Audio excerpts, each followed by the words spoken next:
Hi guys, welcome back to yet another review, and this time around I'm bringing you the INTUAURA balance. This is a single LED 10mm DLC PEEQ driver, diaphragm driver, sporting a all resin shell, as you can see, and with this venting system which helps to control not only the exit of the air from the front but also from the rear of the driver, and that in that way obviously then control issues like impedance or unwanted resonances, and try and give you an overall more balanced, more coherent sound reproduction. Fitment is very nice. It's a very light IM actually. I was surprised because you look inside and you see a chunky looking driver, but it's actually a pretty light IM. As for the accessories that the balance brings, it's got a nice enough cable. The only nitpick really would be the fact that it's only got a 3.5 termination. I would have liked to have seen a 4.4 as well. Brings a nice enough case, good size, everything fits nicely. Some good quality tips, wide bores and narrow bores. I'm actually using the wide bores, and a little pouch here as well to protect the IMs themselves. So in terms of what it offers, it's I guess acceptable. I mean, there are IMs offering more at the same value and even cheaper. But for $159, you are getting a nice resin shell. You are getting some technical, a nice quality driver, a good technical design aspect as well with regards to how they've tuned the driver itself. That they haven't just thrown pieces together. So you can see some R&D has been taken into account here. And that's it. I mean, you can't really complain too much. What do I have here to kind of situate the balance with, and not necessarily give it a position or an overall position? I've got here some IMs at varied price ranges, just like the INTUAURA, the balance, which I got from Linsoul, which by the way I thank for their for them sending me the IM. I've got here the Clavalon Delta, another IM from Linsoul, $119, also a single DD. On this side I've got the Duno Kima 2, which I think is an IM that has been a little bit much forgotten. And it's a pity because the Kima 2 is a very good IM. It really is a truly good IM. Also about $109, $110 more or less. Next to that, the SimGod EA500LM, priced at around $90. Next to that, the Moondrop Cadence, about $179. And next to that, the Tanstream Fusion, about $129, which I just recently reviewed. They all have kind of a similar vibe, and that's why they're all here. That's the reality. So be it from the Delta all the way to the Fusion, there is some commonality here, and what changes between them is how much energy is placed in the mid bass and how much energy is then placed in the upper mids and treble, and that's basically the difference that occurs here. I would say that the Clavalon, the balance, and the Duno Kima 2 belong to a first group of IMs. Let me just quickly place them here so that I exactly, and yeah, I would say that these three are the ones that probably have the closest style of tuning. Maybe the Duno Kima 2 just a smidge more mid-bass impact, while the Delta and the balance have a little bit less. But I mean, look, honestly, between the three of them, there's not that much of a significant difference. While then on the opposite end of the spectrum, the Cadence, the Fusion, and the SimGod are the ones that have again the most similarity between them. Even if on graph the Cadence doesn't the Cadence doesn't seem to have the same sort of upper mids and treble as the SimGod or as the Fusion, these three sound very similar. The SimGod is also the one here that has the most bass below 100 out of all of the IEMs. So I would say that there's this style of tuning here, which is maybe a little bit more organic, a little bit more old school, a little bit more lush. And then you have this type of tuning on this side here, which is going to be pending towards the more clinical, the more detail-oriented style of tuning. And it's going to be then just different levels of how intense that tuning has been or hasn't been. As for the balance, bass, the balance, as the name implies, is all about being balanced in its sound. So, the moment I started listening to it, I wasn't. I have to admit that I wasn't totally blown away, and I wasn't like, oh wow, this is something novel that I've heard. No, what I did notice was a very smooth sound, very smooth, very easy to listen to, very pleasant. A type of IM that, you know, you put in your ears and you forget that you have it in your ears, and you listen to it for hours and hours and hours. And that's exactly what the balance does, in my opinion, above all, very well. It's a very unfatiguing IM. It's a very easy IM to listen to, and it's all a product of how they've basically tuned the bass, the mids, and the treble. The bass is smooth, it's relaxed. I mean, we're talking about a bass gain of, give me just 1 second, we're talking about 6 dBs of bass gain, so that's you know, non-offensive. As well, the pinna gain as well, very smooth, rises up and peaks at about 3.5k. That 100 hertz to where it corresponds in terms of the mids corresponds to around 2 kilohertz. So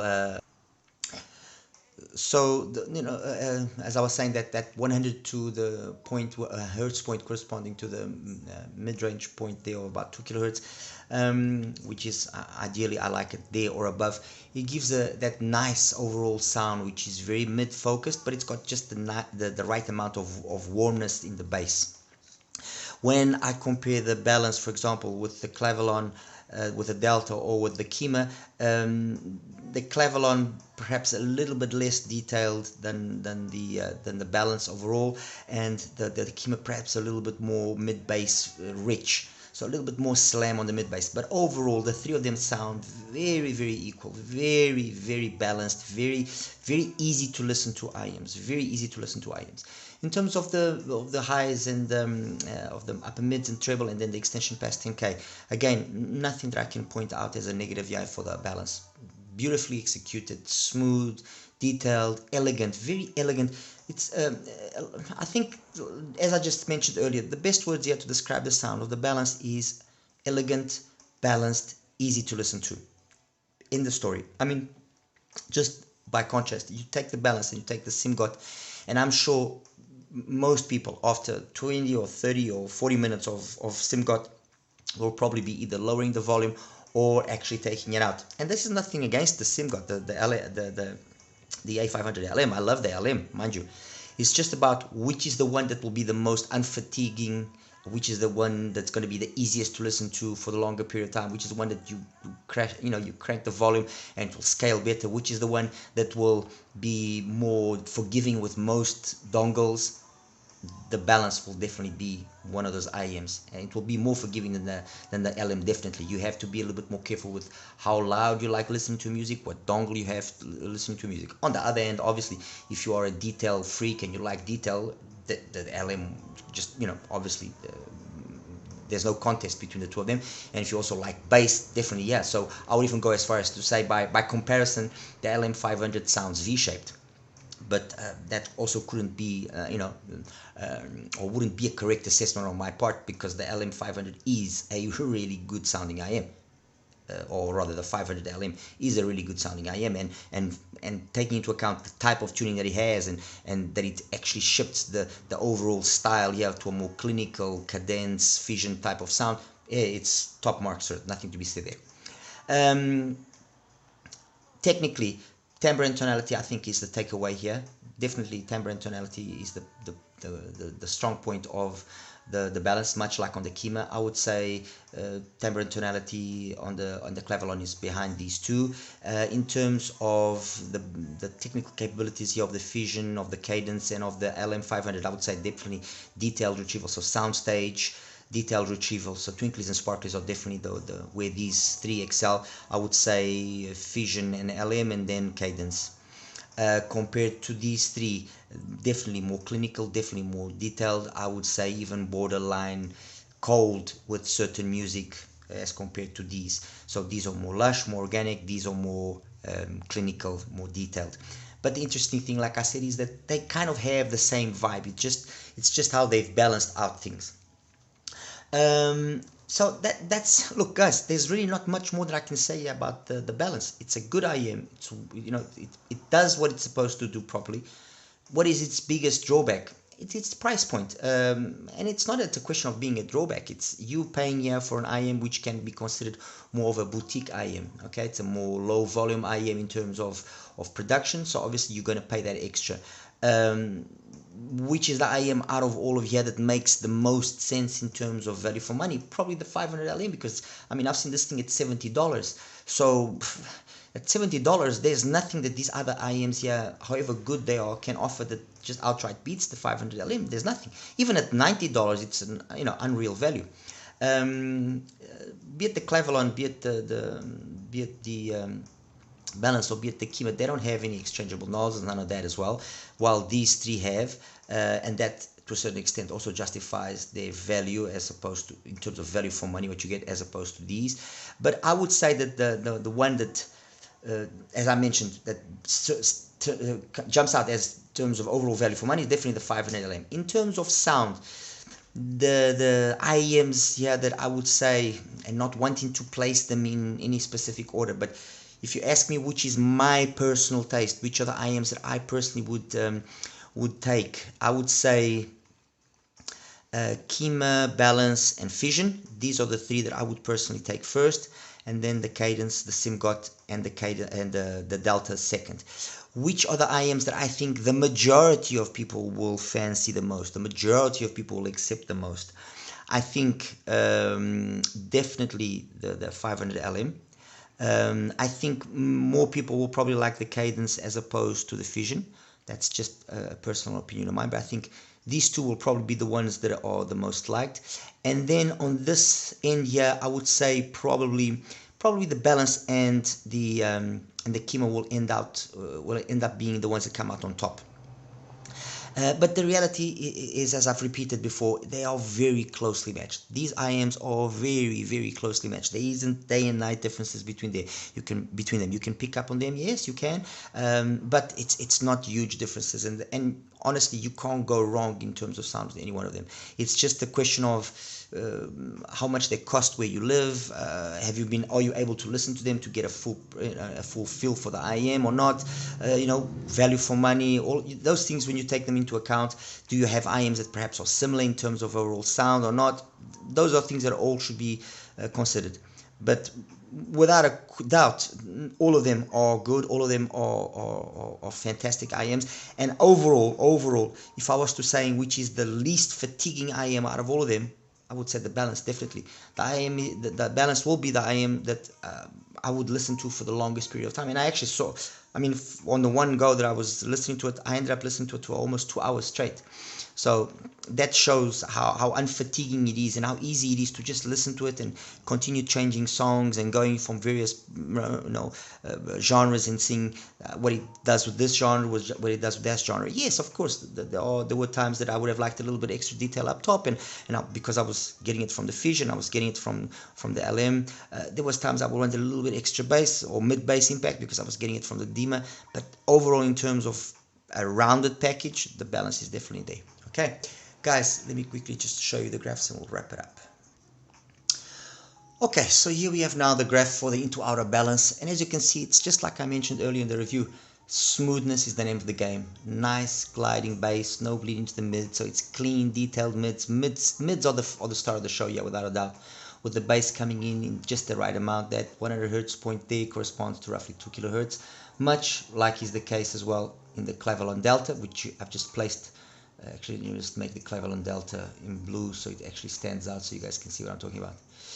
As you can see, the Cleveland Delta, very much the same. But overall, I think the Balance just has a little bit more detail up here, which maybe justifies it over the Delta slightly, even though it's more expensive. And the Duno Kima, let me make the Duno Kima here in green. Hopefully it will stand out enough.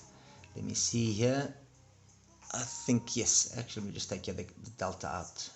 Okay, the Kima with regards to the Balance, as you can see, very similar, just a little smidge more mid-bass impact here, which just warms up a few songs here and there a little bit extra. Maybe just gives them, to me at least, a more realistic sensation.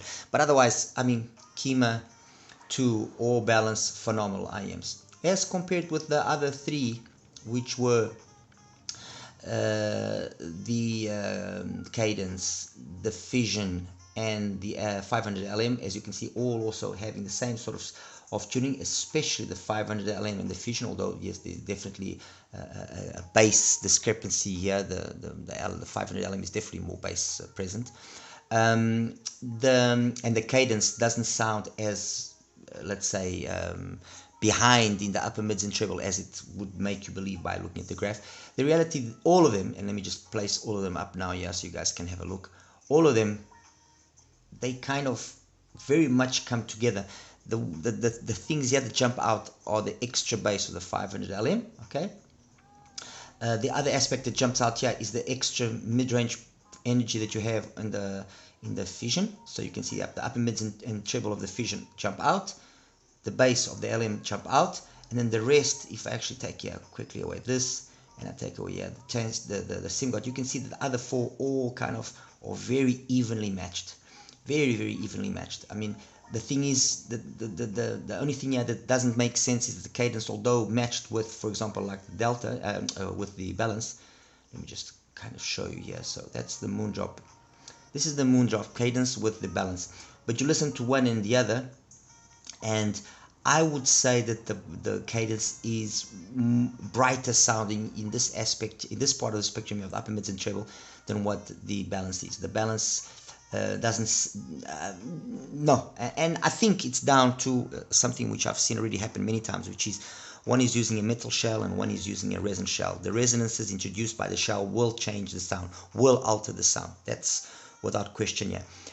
So all the IEMs here that that are using that metal shell will tonally sound different to a similar IEM with a similar tuning in a resin shell. Guys, and that's it. I mean, there's really not much more I can say about the balance. If you have the chance to listen to it, give it a go. I'm sure you won't be disappointed. All right, you take care now. Bye bye.